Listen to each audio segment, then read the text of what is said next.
Hello everyone. Today we will conceptualize the temptation of Eve in 6 simple steps.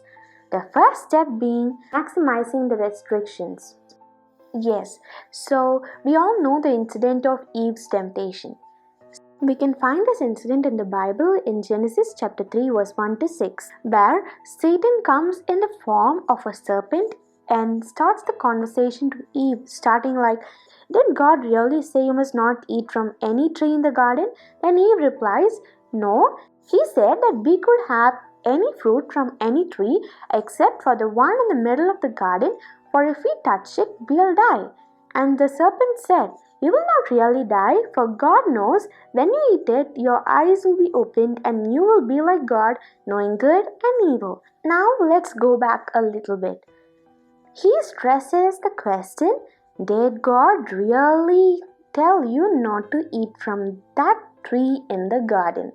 Yes. Here, can you see what Satan really does? What Satan really does is like he maximizes the restrictions that God has given us. So, to understand this even more clearer, let us take an example from the life of King David, king of Israel. There was nothing that God didn't give David. All that was in Israel belonged to him. But David did something that was wrong in the eyes of the Lord. What was it? Let's find out. So let's flip our pages back to 2 Samuel chapter 12. Now the Lord sent Nathan to David because David had done wrong in his eyes and went after the lust and beauty of another man's wife, which was extremely wrong in the eyes of the Lord. So the Lord sent Nathan to rebuke David. And Nathan came to him and said a story which goes like, there were 2 men in a certain town, one rich and the other poor. The rich man had a large number of sheep and cattle, but the poor man had nothing except one ewe lamb he had bought. He raised it, and it grew up with him and his children. It shared his food, drank from his cup, and even slept in his arms. It was like a daughter to him. Now a traveler came to the rich man, but the rich man refrained from taking one of his sheep or cattle to prepare a meal who had come to him. Instead, he took the ewe lamb that belonged to the poor man and prepared it for the one who had come to him.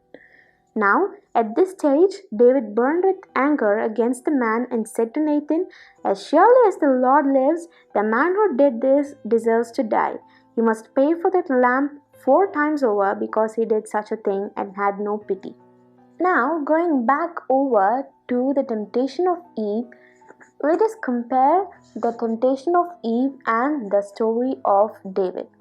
Well, what can you find similar in it? Both were tempted by something that was not good in the eyes of the Lord. Both were tempted by Satan to look on the forbidden and restricted things that the Lord had commanded them not to do. This is exactly what Satan does. He takes our mind away from all the enjoyable things that the Lord has given us in our life and takes our thoughts back to the things which we don't have. And when we start to think about that, we get depressed, and depression in turn leads us to sin. Well, that's the case with the believers today. Satan takes their eyes off all the pleasureful and plentiful things that the Lord has blessed them with, and instead takes their eyes to what is forbidden or restricted to them, so that they think a lot about it and they go into sin. So, what have you learned from today's video? We have learned that we should always keep our focus on the things that the Lord has blessed us with rather than the things that He has forbidden us not to do. So, stay tuned for the upcoming videos where we will discuss the remaining 5 steps. Thank you.